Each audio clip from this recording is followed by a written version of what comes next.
प्रेमी सज्जनों की सेवा में महाभारत की कथा से लाखा भवन अर्थात लाक्षागृह के महल के संबंध में कुछ रागनियां पेश हैं। यह महल जिसमें पांडव हस्तिनापुर से आकर कुछ दिन ठहरे थे, यह वारणावत अर्थात बरनावे में बनाया गया था। यह बरनावा आजकल जिला मेरठ की तहसील सरधना में एक छोटा सा गांव है, जो उस समय एक सुंदर शहर था। कुरु वंश की राजधानी हस्तिनापुर भी आजकल जिला मेरठ की तहसील मवाना में ही है। तो कथा इस प्रकार से शुरू होती है कि गुरु द्रोणाचार्य जी के गुरुकुल में पांचों पांडव पुत्र तथा सभी धृतराष्ट्र के पुत्र बाण विद्या सीखते थे। राजकुमारों की शिक्षा जब संपूर्ण हो जाती है तो द्रोणाचार्य ने महाराज धृतराष्ट्र के पास संदेशा भिजवाया कि सभी राजकुमार अस्त्र कौशल में पारंगत हो गए हैं, अतः एक रंग मंडप तैयार कराया जाए जिसमें जनता के समक्ष राजकुमारों की अस्त्र कला का प्रदर्शन किया जाएगा। तो प्रेमियों, रंग मंडप में अर्जुन ने इस प्रकार के बाण चलाए कि एक में बादल घिर आए, बारिश होने लगी और एक बाण में ही पर्वत प्रकट हो गए। क्षण भर में अर्जुन अंतर्ध्यान हो जाते, पल भर में बहुत लंबे तथा पल भर में छोटे हो जाते थे। इस प्रकार के अर्जुन के अस्त्र कौशल से दुर्योधन को बहुत तीव्र ईर्ष्या हुई और लड़ाई झगड़े पर उतारू हो जाता है। लेकिन गुरु द्रोणाचार्य जी ने किसी प्रकार से समझाकर स्थिति को शांत किया। सभा विसर्जित कर दी गई और फिर तो दुर्योधन आए दिन बवाल खड़ा करता था। वह अपने पिता से कहता था कि पांडवों को हस्तिनापुर से कहीं दूर बाहर भेज दो और उनको वारणावत अर्थात बरनावे में भेज दो। तो एक दिन इसी बात की जिद करता हुआ दुर्योधन अपने पिता धृतराष्ट्र से क्या कहता है।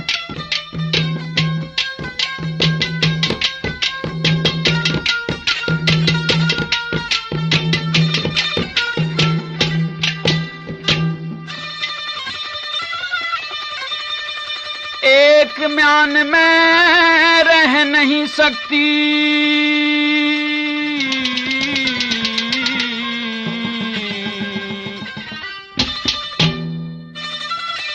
ओ महाराज कटारी दो।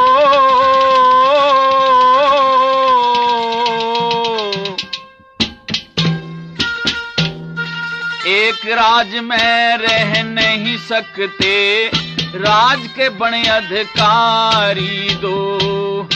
एक म्यान में रह नहीं सकती, ओ महाराज कटारी दो। एक राज में रह नहीं सकते, राज के बड़े अधिकारी दो।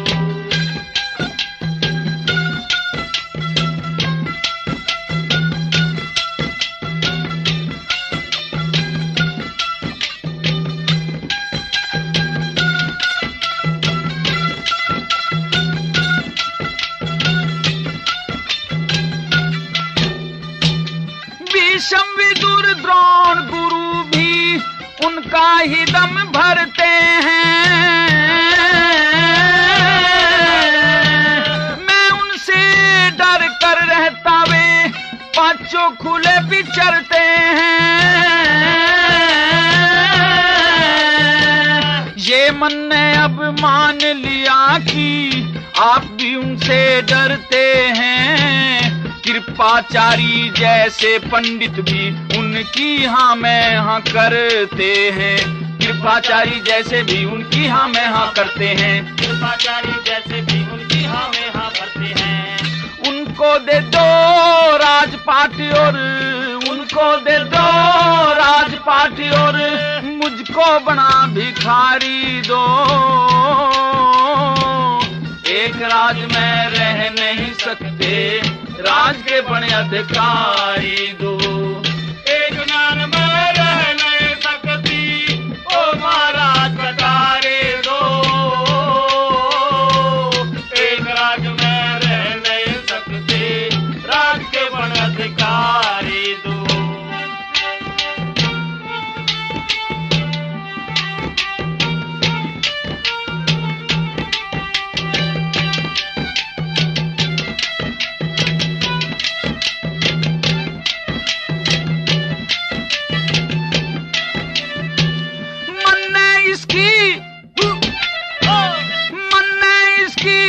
फिकर नहीं मैं बन के रह लूं बनवासी, कुंती बन रही महारानी और मेरी माँ बन रही दासी। धक्के खाओ लाद उन्हीं की जिनके बाप सत्यानाशी, अपने तन पे भस्म रमा के मैं बन जाऊं सन्यासी। अपने तन पे भस्म रमा के मैं बन जाऊं सन्यासी। अपने तन पे भस्म रमा के मैं बन जाऊं सन्यासी। मेरे कंधे झोली धर दो, मेरे कंधे झोली धर दो, उनको दौलत सारी दो। एक राज में रह नहीं सकते, राज के बड़े अधिकारी दो। एक म्यान में रह नहीं सकती, ओ महाराज कटारे दो। एक राज में रह नहीं सकते, राज के बड़े अधिकारी दो।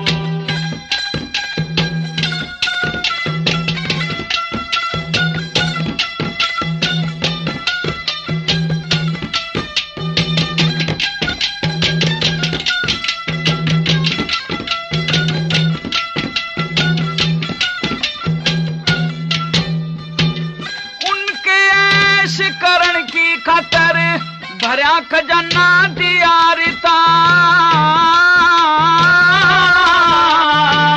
जो त्यों करके जैसे तैसे अपने दिन में रहा बिता। जीव मरूं या कुछ भी करूं मैं, तुम्हें जरूरत नहीं पिता। या तो मार कटारी मर जाऊं या जल जाऊं लगा चिता। या तो मार कटारी मर जाऊं या जल जाऊं लगा चिता। या तो मार कटारी मर जाऊं या जल जाऊं लगा चिता। मैं तो नंगे पैरों फिर लूं, मैं तो नंगे पैरों फिर लूं, उनको सभी सवारी दो। एक राज में रह नहीं सकते, राज के बड़े अधिकारी दो।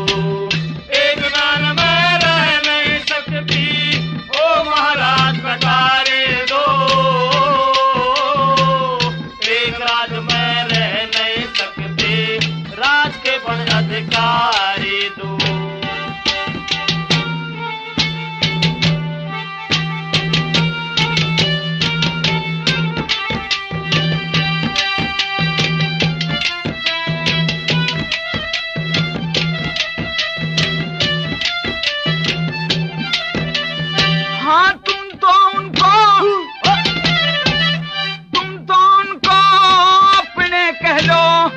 भाई ना कहने का,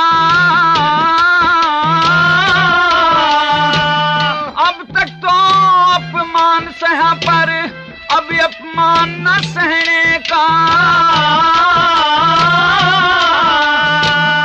अलग रहूंगा इस झगड़े से, नहीं किसी को दहने का। जिस नगरी में रहेंगे पांडव उसमें मैं न रहने का। जिस नगरी में रहेंगे पांडव उसमें मैं न रहने का। जिस नगरी में रहेंगे पांडव उसमें मैं न रहने का। उनको दे दो राज गजब, हाँ उनको दे दो राज गजब, और मुझे झोंपड़ी न्यारी दो। एक राज में रह नहीं सकते, राज के बड़े अधिकारी दो। एक म्यान में रह नहीं सकती, ओ महाराज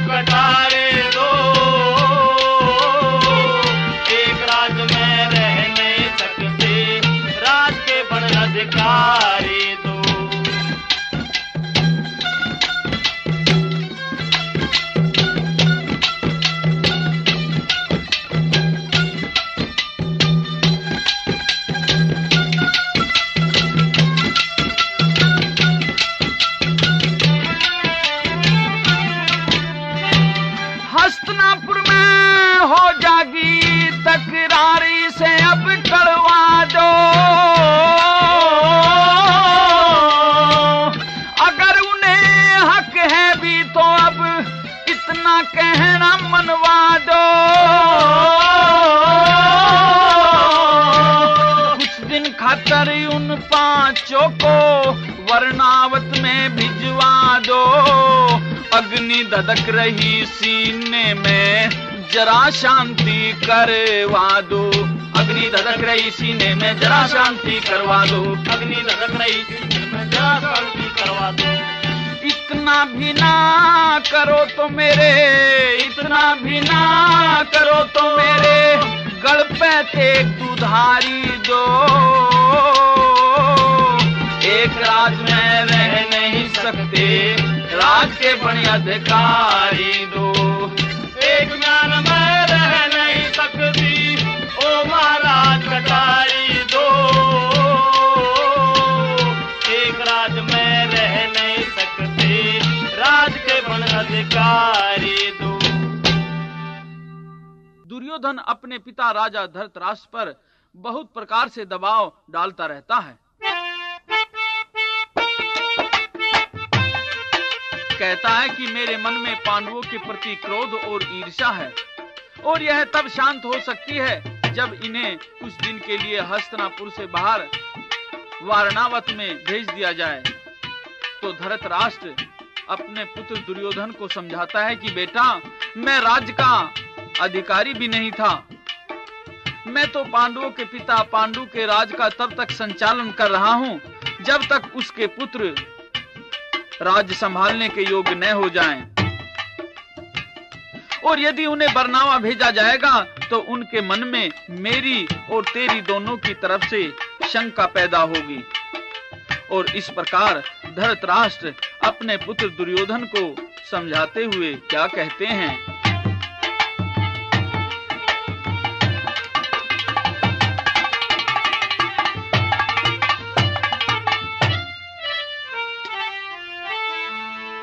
तू मत बनिया ज्ञानी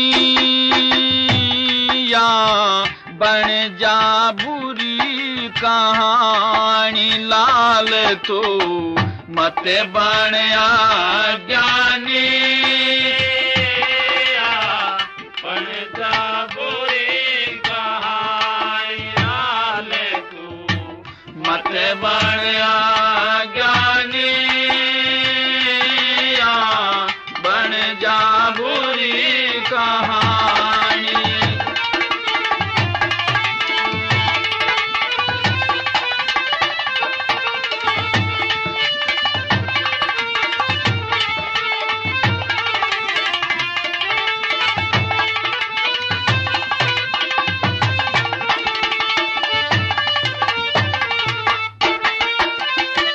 उनका रहना बरनावे में कर देगा उत्पात बेटा।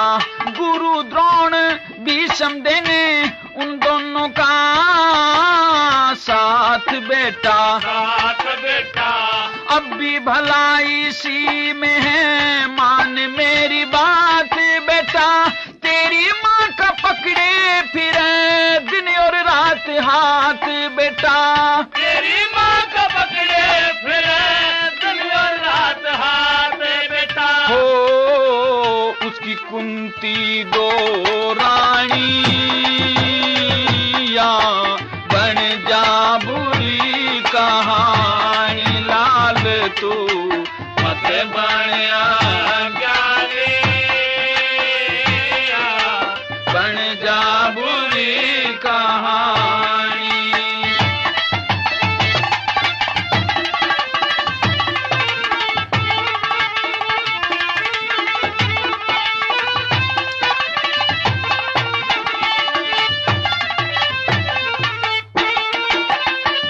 बरनावे में जाने से तो उनका दिल हो तंग होगा। तंग होने के कारण फिर दूसरा ही ढंग होगा। जंग होगा ढंग भी मैं जानता हूँ, थारा उनका जंग होगा। विदुर जैसे विद्वानों का तुमसे नारंग होगा। विदुर जैसे विद्वानों का तुमसे नारंग होगा। हो पड़े मुश्किल ठानी या बन जा बुरी का कहानी लाल तू मत बन ज्ञानी बन जा बुरी कहानी।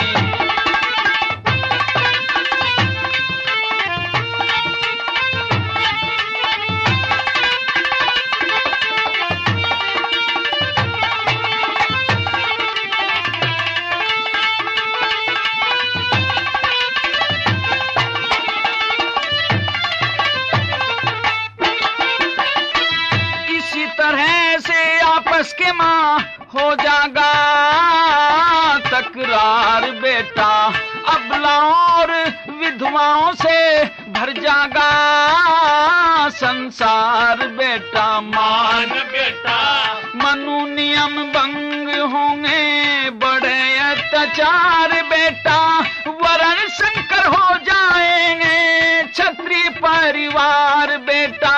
वरण शंकर हो जाएंगे क्षत्रिय परिवार बेटा। हो धर्म की हो हानि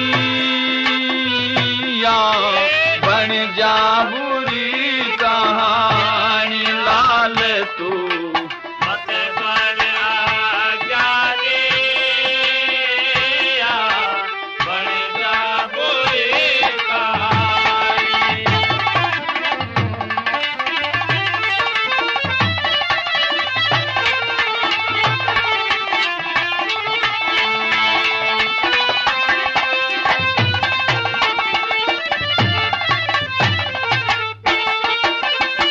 घर की फूट कर देती है बहुत बड़ी हानि बेटा, किसी दिन थारा उनका जंग छिड़े मैदानी बेटा। मान बेटा वे भी तेरे भाई है ना चाहिए इतनी ग्लानी बेटा, अपने हाथ तो नहीं रहेगी अपनी राजधानी बेटा। अपने हाथ पर नहीं रहेगी अपनी राजधानी बेटा। हो गजब भविष्यवाणी या बन जा बुरी कहानी लाल तू मत बन ज्ञानी या बन जा बुरी कहानी लाल तू मत बन ज्ञानी या बन जा बुरी कहानी।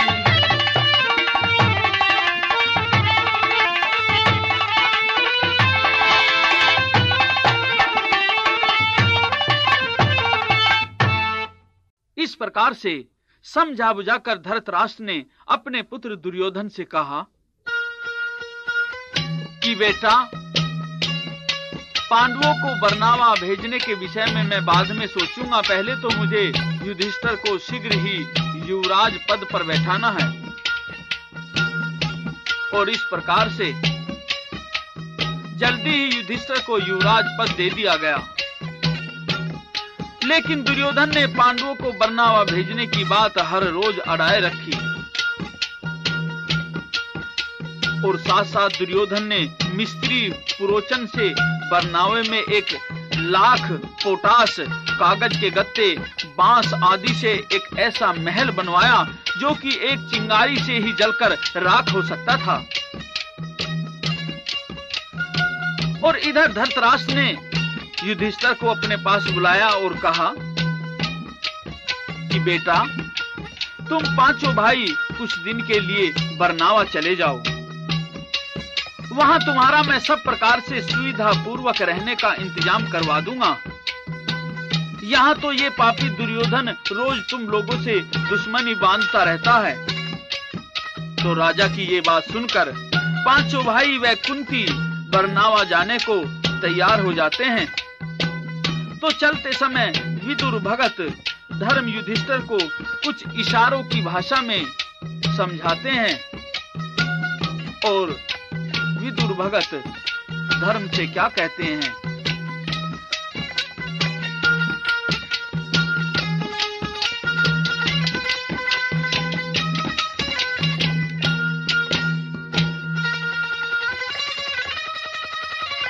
विदुर भगत दे रहा धर्म को,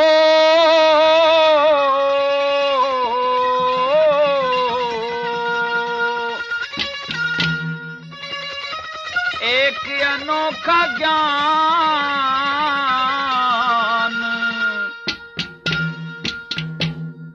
बात हमारी सुनो प्रेम से, दर हृदय में ध्यान। विदुर भगत दे रहा धर्म को एक अनोखा ज्ञान। बात हमारी सुनो प्रेम से, दर हृदय में ध्यान।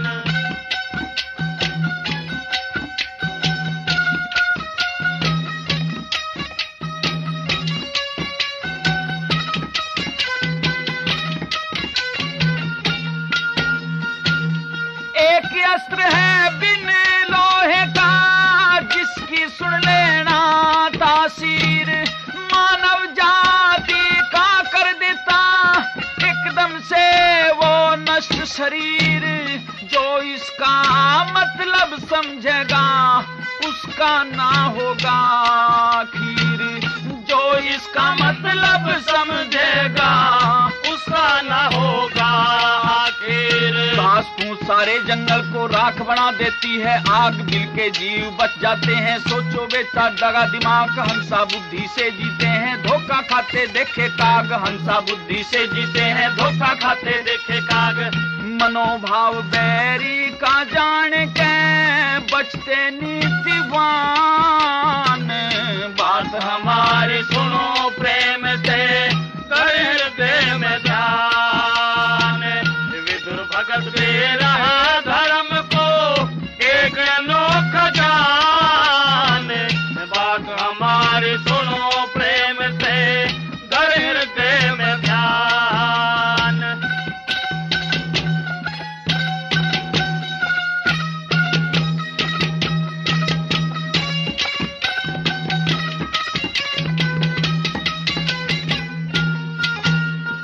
हाँ बैरी ने बनवा रखा हो जो बिन लोहे का हथियार। मजबूरी में फंस के एक दिन करना पड़े अगर स्वीकार। चूहे जैसे बिल में घुस के हो जाना है परली पार।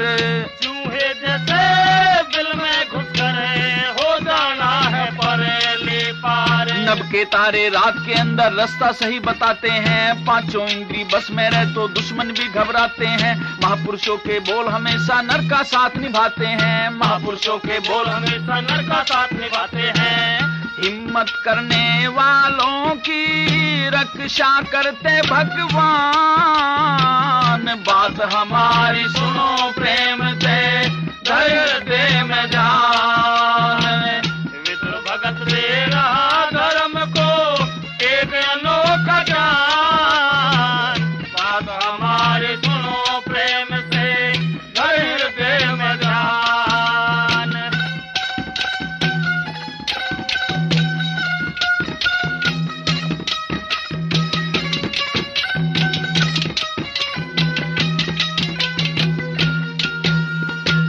अंधा मानस दिशा क्या जाने ना सकता वो रास्ता खोज। राम भरोसे जिंदगी उसकी, धरती माँ पे है वो बोझ। आंखों वाले बच जाते हैं चाहे विपदा वो रोज।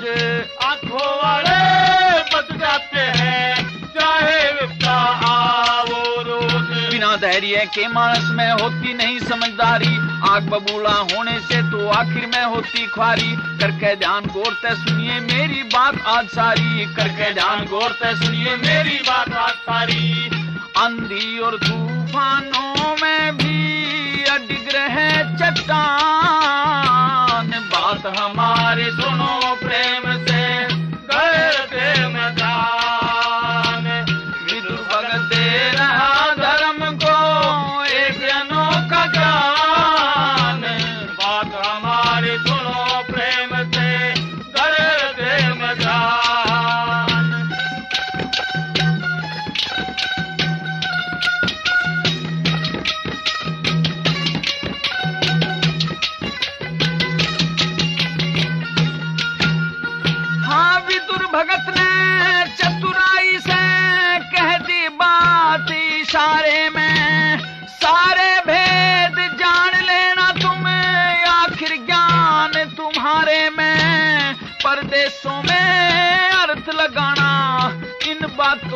बारे में, परदेशों में अर्थ लगाना इन बातों के बारे में। भेद भरी बातें सुन के फिर धर्मपुत्र मुस्काए थे, काका जी का प्यार देख के नैनों में जल आए थे। हाथ जोड़ प्रणाम करी चरणों में शीश झुकाए थे, हाथ जोड़ प्रणाम करी चरणों में शीश झुकाए थे। ले चले हरे राम बैस ले दिल में कुछ अरमान, बात हमारी सुनो प्रेम से घर हृदय में ध्यान। विदुर भगत दे रहा धर्म को एक अनोखा ज्ञान, बात हमारी सुनो प्रेम से घर हृदय में ध्यान।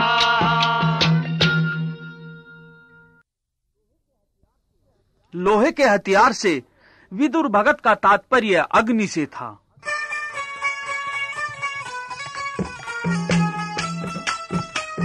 और चूहे के बिल से उसका अर्थ सुरंग से था। कारण यह था कि दुर्योधन ने जो महल बरनावे में पांडवों के लिए बनवाया था, उसमें लकड़ी की जगह कागज के गत्ते और बांस लगवाए और ईंट सीमेंट चूने की जगह लाख तेल चर्बी पोटास लगवाया था, जिससे कि महल एक चिंगारी दिखाते ही जल जाए और पांचों पांडव उसी में मर जाएं। लेकिन विदुर जी के रहस्य भरे शब्दों को युधिष्ठिर के अतिरिक्त कोई नहीं समझ पाया। अतः महल में आते ही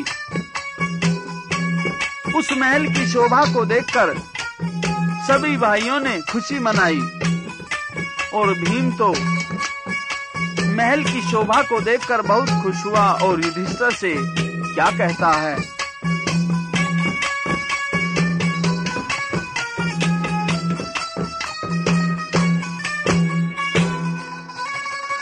इस दुनिया ते न्यारी है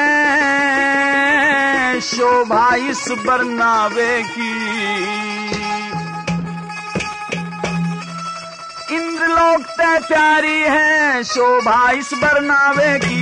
इस दुनिया ते न्यारी है शोभा इस बरनावे की, इंद्रलोक ते प्यारी है शोभा इस बरनावे की। इस दुनिया ते प्यारी है शोभा इस बरनावे की, इंद्रलोक ते प्यारी है शोभा इस बरनावे की। इस दुनिया ते न्यारी है शोभा इस बरनावे की, इंद्रलोक ते प्यारी है शोभा इस बरनावे की।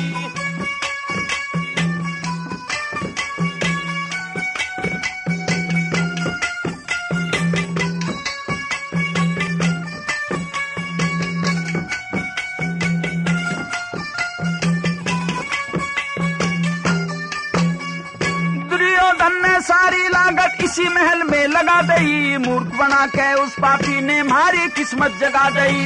दुर्योधन ने सारी लागत इसी महल में लगा दई, मूर्ख बना के उस पापी ने हमारी किस्मत जगा दई। मूर्ख बना के उस पापी ने हमारी किस्मत जगा दई। सुंदर चार दीवारी है ओ सुंदर चार दीवारी है शोभा इस बरनावे की, इंद्रलोक ते प्यारी है शोभा इस बरनावे की। दुनिया ते न्यारी है शोभा इस बरनावे की, इंद्रलोक ते प्यारी है शोभा इस बरनावे की।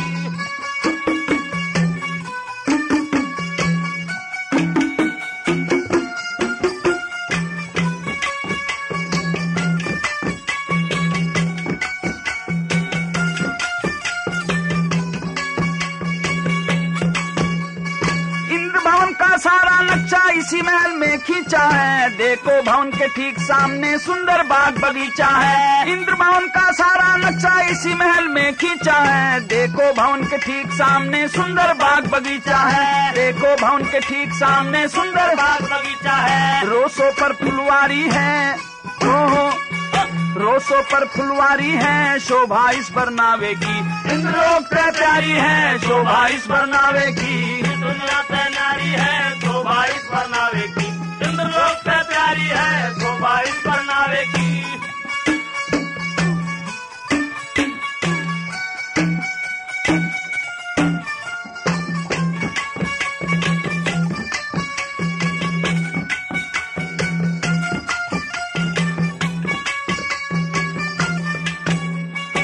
शिल्पकारी को देख देख के होता बड़ा अचंबा है, चारों तरफ को सुंदर कमरे बीच खड़ा एक खंबा है। शिल्पकारी को देख देख के होता बड़ा अचंबा है, चारों तरफ का सुंदर कमरे बीच खड़ा एक खंबा है, चारों तरफ को सुंदर कमरे बीच खड़ा एक खंबा है। जहाँ तहाँ अलमारी है, शोभा इस बरनावे की इंद्रलोक से प्यारी है, शोभा इस बरनावे की दुनिया से न्यारी है, शोभा इस बरनावे की इंद्रलोक से प्यारी है, शोभा इस बरनावे की।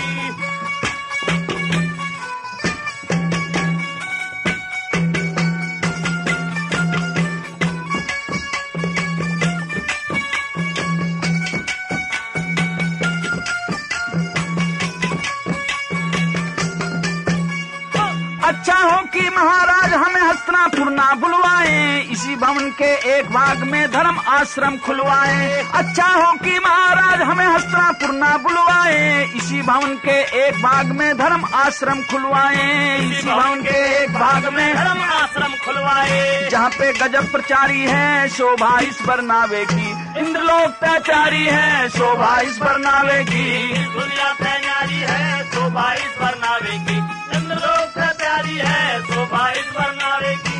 इस दुनिया से न्यारी है, शोभा इस बरनावे की इंद्रलोक से प्यारी है, शोभा इस बरनावे की। इस प्रकार से दुर्योधन तो इस उधेड़ बुन में था कि महल को किस प्रकार से जलाया जाए, तथा उधर विदुर भगत सोच रहे थे कि किस प्रकार से पांडवों को लाखा बावन से बचाया जाए। अब तो विदुर ने एक विश्वास पात्र कारीगर को, जो कि महल की खाई आदि की देखरेख में तैनात था, उसको अपने पास बुलवाया और उससे एक सुरंग बनवाई, जो कि महल में एक खंबे के नीचे खुलती थी। और फिर उससे कहा कि जाओ और युधिष्ठिर को यह सब जानकारी दो कि यह महल दुर्योधन ने विश्वासघात करने के लिए और तुम्हें मारने के लिए बनवाया है, और इसमें 14 की रात को आग लगाकर सुरंग के रास्ते से सारे भाई अपनी माता सहित बाहर निकल जाना। तो विदुर का विश्वास पात्र कारीगर युधिष्ठिर से सारी बातें समझाता है और महल में जाकर के क्या कहता है।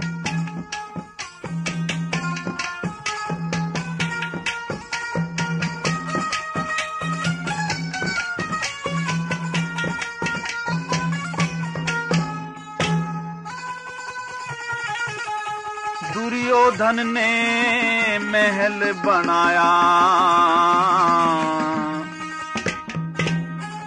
बरनावे मकारी से,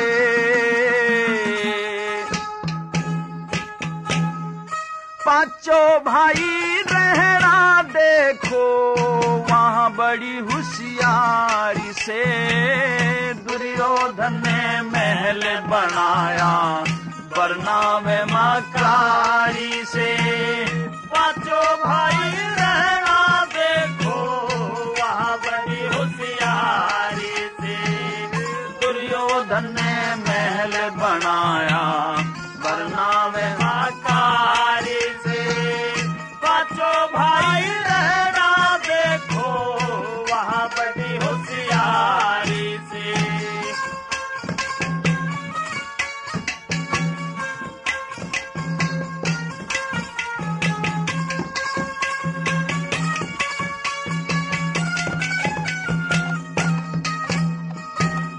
जिस दम देखो वहाँ महल को, देख देख हर्षाओगे, हस्तिनापुर के महलों से भी अच्छा उसे बताओगे हो, अच्छा उसे बताओगे। इसे देख मेरी बातों में नहीं सच्चाई पाओगे, देख महल की शोभा को तुम इसी में रहना चाहोगे हो, इसी में रहना चाहोगे। होगा ना विश्वास युधिष्ठिर, होगा ना विश्वास युधिष्ठिर, तुमको बात हमारी से। पांचों भाई रहना देखो वहाँ बड़ी होशियारी से। दुर्योधन ने महल बनाया परनावे माकारी से। पांचों भाई रहना देखो वहाँ बड़ी होशियारी से।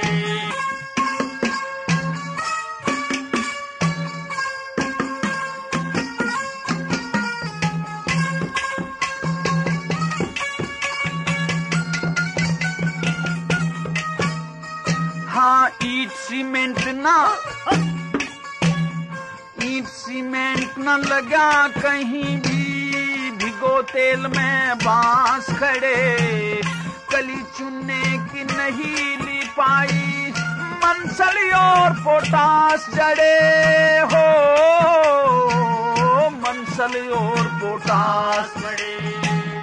छत की जगह कागज के गद्दे, थारे कुल का नाश खड़े। दुर्योधन की बेईमानी का करने पर्दाफाश खड़े हो, करने पर्दाफाश खड़े। नहीं भरम होता है ऐसी, नहीं भरम होता है ऐसी, बना हुआ शिल्पकारी से। पांचों भाई रहना देखो वहाँ बड़ी होशियारी से। दुर्योधन ने महल बनाया परनावे माकारी से। पांचों भाई रहना देखो वहाँ बड़ी होशियारी से।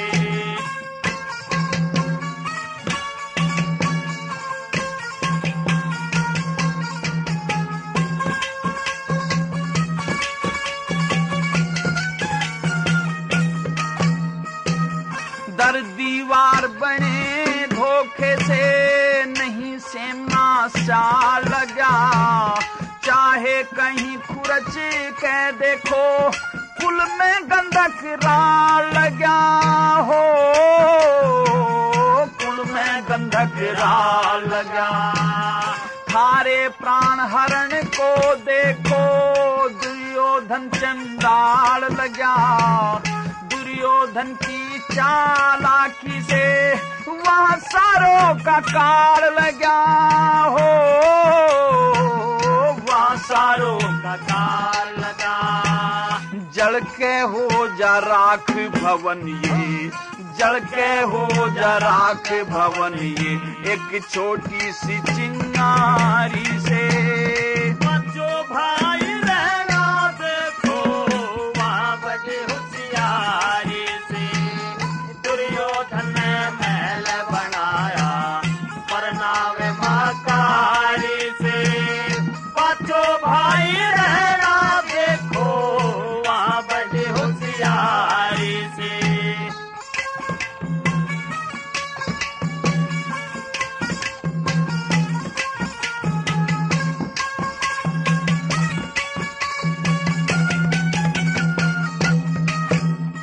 हाँ बीचों बीच खड़ा एक खंबा, वहाँ एक विधि बना राखी। उसे उठाकर देख लियो, एक नीचे सुरंग खुदा राखी हो, नीचे सुरंग खुदा राखी। कोशिश करके वही सुरंग तो बन के बीच पूछा राखी। नहीं किसी को दिया पताए, सबसे बात छिपा राखी हो, सबसे बात छिपा राखी। हो जाएगा गजब तू कहिए, हो जाएगा गजब तू कहिए, भाइयों और महतारी से। पांचों भाई रहना देखो वहाँ बड़ी होशियारी से। दुर्योधन ने महल बनाया परनावे माकारी से। पांचों भाई रहना देखो वहाँ बड़ी होशियारी से। अब तो 14 के दिन। इधर से तो दुर्योधन ने महल में आग लगाने के लिए पुरोचन को बरनावे भेज दिया और उधर पांचों पांडव भी चौकस हो गए। पुरोचन महल में रात के 12 बजे आग लगाता, इसलिए वह तो महल के गेट पर बनी अपनी कोठरी में दिन छिपते ही सो गया। और भीम ने अब तो सबसे पहले पुरोचन की कोठरी का बाहर से ताला लगा दिया और फिर खंबे को उखाड़कर सुरंग खोल दी तथा अपने चारों भाइयों तथा माता से कह दिया कि यहां से चलने के लिए तैयार हो जाओ। और क्या कहता है,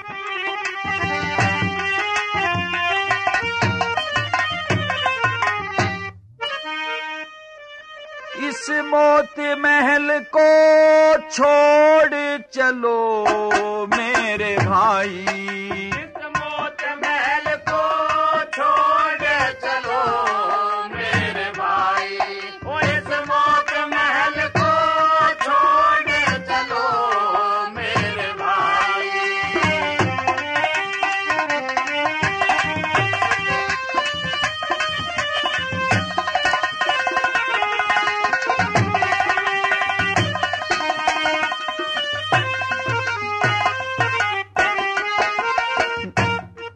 ना चाहिए देर लगानी है, तुम बचा चलो जिंदगानी है। ना चाहिए देर लगानी है, तुम बचा चलो जिंदगानी है। ना आज की रात बितानी, दिन छिपते ही आग लगानी। ना आज की रात बितानी, दिन छिपते ही आग लगानी। इस महल से नाता तोड़ चलो मेरे भाई, इस मौत महल को छोड़ चलो मेरे भाई, इस मौत महल को छोड़ चलो मेरे भाई।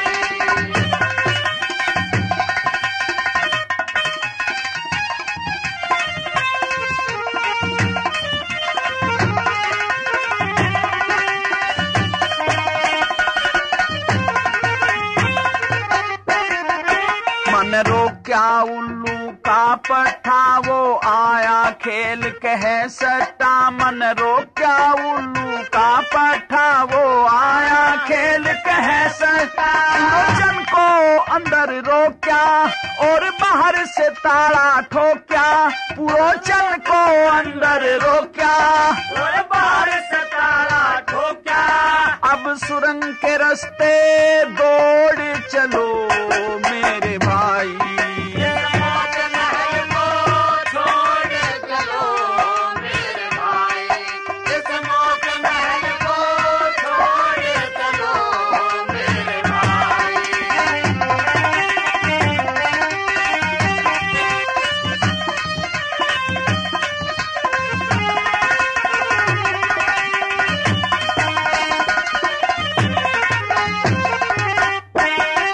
कल पता लगे न पुरोचन का और उस पापी दुर्योधन का। कल पता लगे न पुरोचन का और उस पापी दुर्योधन का। उस पापी बेईमान का, बदनीति अज्ञान का। उस पापी बेईमान का, बदनीति ज्ञान का।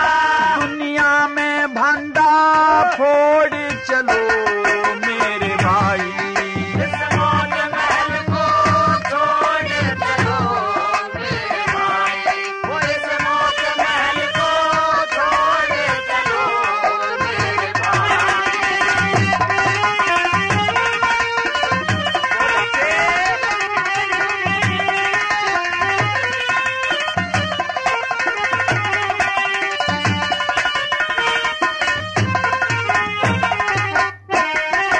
चलो मैं पाछे ते आऊंगा, यहाँ गजब में आग लगाऊंगा। चलो मैं पाछे ते आऊंगा, यहाँ गजब में आग लगाऊंगा। दिया विदुर ने हमारा साथ, चलना पापी की घात।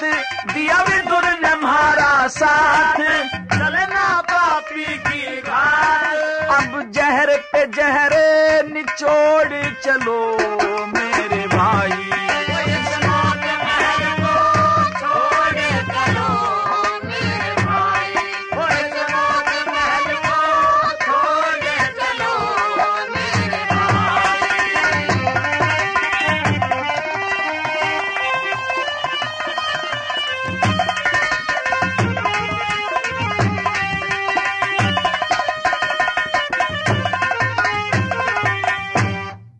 इस प्रकार से चारों भाइयों व माता को सुरंग के रास्ते से भीम ने भवन के बाहर भेज दिया।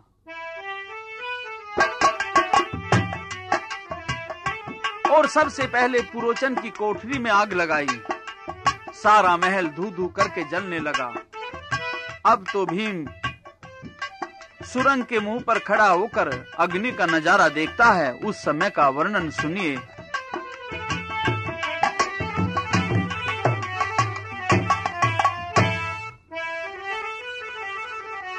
लुक दे चला जब भीम भवन में, लुक दे चला जब भीम भवन में, भीम भवन में, भीम भवन में, लुक दे चला जब भीम भवन में, लुक दे चला जब भीम भवन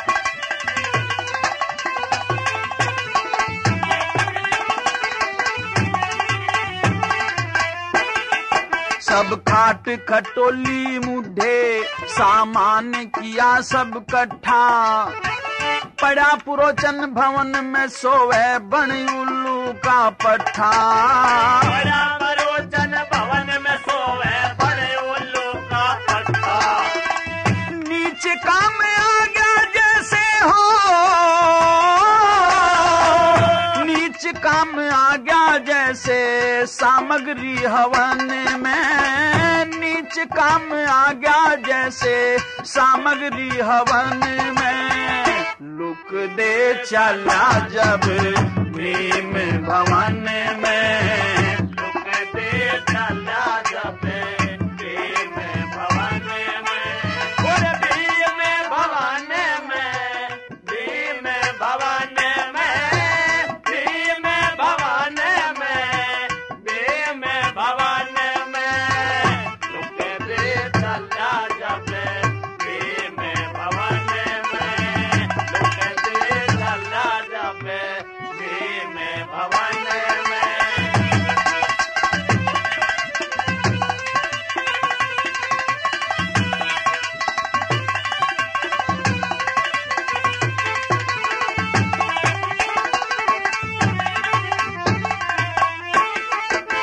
लगते ही अग्नि दीवारों के लाखों गंधक जल गए, दीवारों में बांस खड़े थे पटक पटक के बढ़ गए, दीवारों में बांस खड़े थे पटक पटक के जल गए, छत में थे कागज गत्ते हो,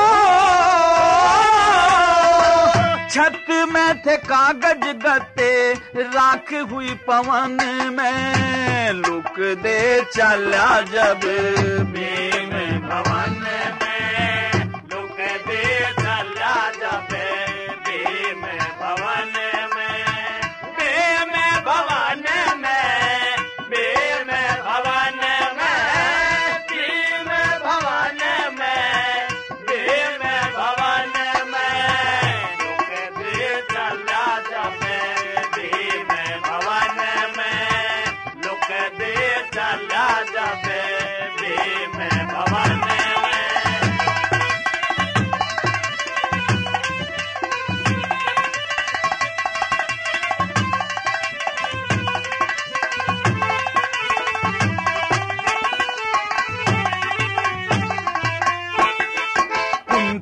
को ले सब भाई, फिर भाजे बन की ओर। भीम बली तो खड़ा सुरंग पे देख रहा कर गौर। हाँ, भीम बली तो खड़ा सुरंग पे देख रहा कर गौर। सब चीजों की राख करी हो, सब चीजों की राख करी, सुरती गमन में लुक दे चला जब भीम भवन में, लुक दे चला जब भीम भवन में, भीम भवन में, भीम भवन में, भीम भवन में, भीम भवन में, लुक दे चला जब भीम भवन में, लुक दे चला जब भीम भवन में।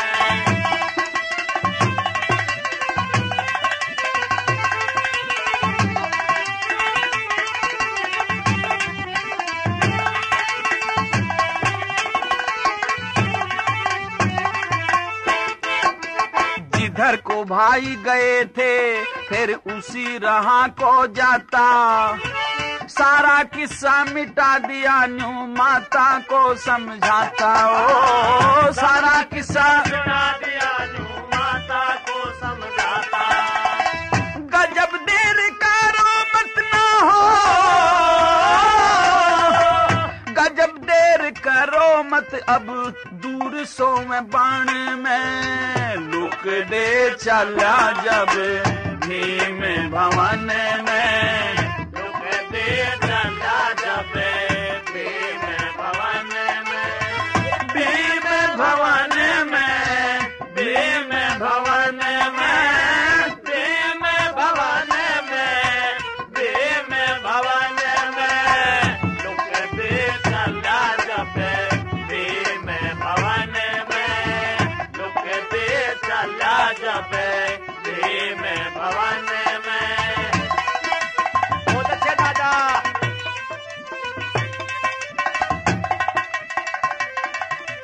और आग लगाकर भीम सुरंग के रास्ते से उसी वन में आ जाता है जहां चारों भाई व कुंती माता उसका इंतजार कर रहे थे। तो माता कुंती ने बताया कि भीम, एक तो बहुत बुरा काम हुआ है। तो भीम पूछता है कि माता क्या बात हुई? कि कल एक भिखारिन अपने 5 पुत्रों को लेकर भवन में आई थी और वे सब के सब तो वहीं सोए हुए थे, उनको तो हमें जगाना भी याद नहीं रहा, वे तो बेचारे अवश्य जल मरे होंगे। तो प्रेमियों, लाखा भवन का यह किस्सा अब यहीं समाप्त होता है। महाभारत की कथा हम आगे आपको सुनाएंगे और उसमें भीम के विवाह का प्रसंग पेश किया जाएगा।